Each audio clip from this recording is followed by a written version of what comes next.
सपा कार्यालय में मासिक बैठक का आयोजन किया गया, जिसमें मुख्य अतिथि के रूप में पहुंचे पूर्व सपा प्रदेश अध्यक्ष व सांसद नरेश उत्तम पटेल ने बैठक में के बाद प्राप्त मतदाता सूची को बूथ स्तर तक वितरण कर समीक्षा कर ब्लॉकों मतदाता सूची पर पुनरीक्षण कार्य करने के निर्देश दिए। जिन मतदाताओं के नाम हटाए गए उनकी वास्तविक स्थिति बूथ सेक्टर पर क्या है, जाँच कर रिपोर्ट तैयार करने के निर्देश दिए।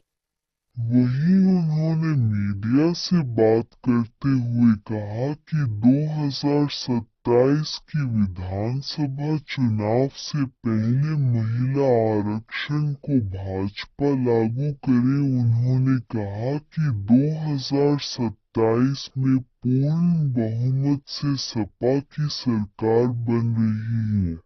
महिला आरक्षण पर उन्होंने कहा 2023 में लोकसभा और राज्यसभा में पास होने के बाद राष्ट्रपति ने इस पर हस्ताक्षर कर कानून बना दिया था, लेकिन भाजपा ने इसे लागू नहीं किया।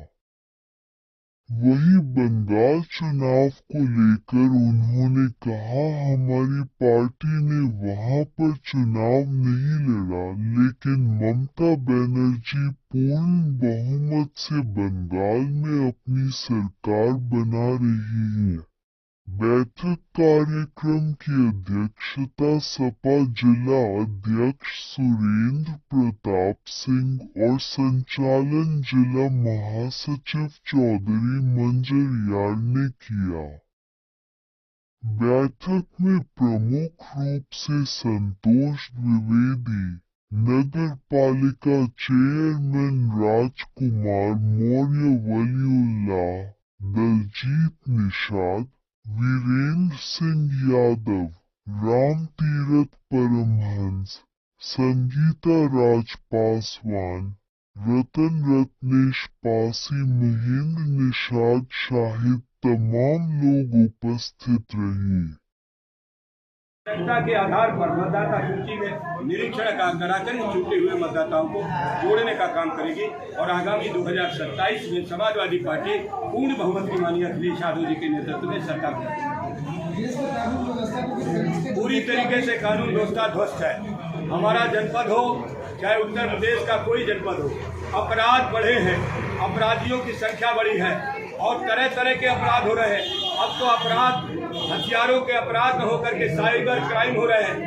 बैंकों से पैसा, बचत कंपनियों के द्वारा गरीबों का पैसा लूटा जा रहा है। तरह तरह के भारतीय जनता पार्टी नए नए षड्यंत्र करके गरीबों की कमाई को लूट रही है। ये हमारे लोकतंत्र के लिए बहुत ज्यादा घातक है। फतेहपुर में गैंगरेप पीड़िता का भी आखिरी आरोपी नहीं पकड़ा गया। हाँ, हमारी मांग है कि उसे शीघ्र पकड़ा जाए और कानून के दायरे में लाया जाए और कानून के हिसाब से उसे दंड दिलाए। महिला आरक्षण बिल 2023 में सर्वसम्मत से पास हुआ था। लोकसभा में, राज्यसभा में सर्वसम्मत, सारे देश के सारे सांसदों ने सर्वसम्मत से महिला आरक्षण बिल को पास किया था और लोकसभा राज्यसभा में पास होने के बाद महामहिम राष्ट्रपति का हस्ताक्षर हो गया, कानून बन गया। लेकिन 2023 से अब तक भारतीय जनता पार्टी ने 33% आरक्षण लागू नहीं किया। और जब हम लोगों ने, और खास करके मैंने 2025 में मांग किया कि 33% को महिलाओं का आरक्षण दिया जाए, जब कानून बन गया तब तो नहीं दे रहे हो। इस पर भारतीय जनता पार्टी ने नाटक किया। महिला आरक्षण का पूरी तरीके से इंडिया गठबंधन समाजवादी पार्टी ने समर्थन किया कि महिला आरक्षण होना चाहिए, नर नारी की समानता होनी चाहिए, महिलाओं को उनका अधिकार मिलना चाहिए। और जब लोकसभा और राज्यसभा में कानून पास हो गया है तो इसे क्यों नहीं लागू कर रहे? 2024 में लगा देना चाहिए था। अगर 2024 में नहीं लगाया तो अभी 5 राज्यों के चुनाव में लागू कर देना चाहिए था। अगर वहाँ भी नहीं लगाया है तो आप उत्तर प्रदेश में आप 27 के होने वाले चुनाव में 33% का आरक्षण लागू करो। इस बात को समाजवादी पार्टी ने विधानसभा के अंदर भी कहा है, लोकसभा के अंदर भी कहा है, मीडिया के सामने भी कहा है, जनता के भी सामने कह रहा है। लेकिन भारतीय जनता पार्टी झूठ पर आधारित पार्टी है, इसलिए भारतीय जनता पार्टी फ्लॉप हो रही है।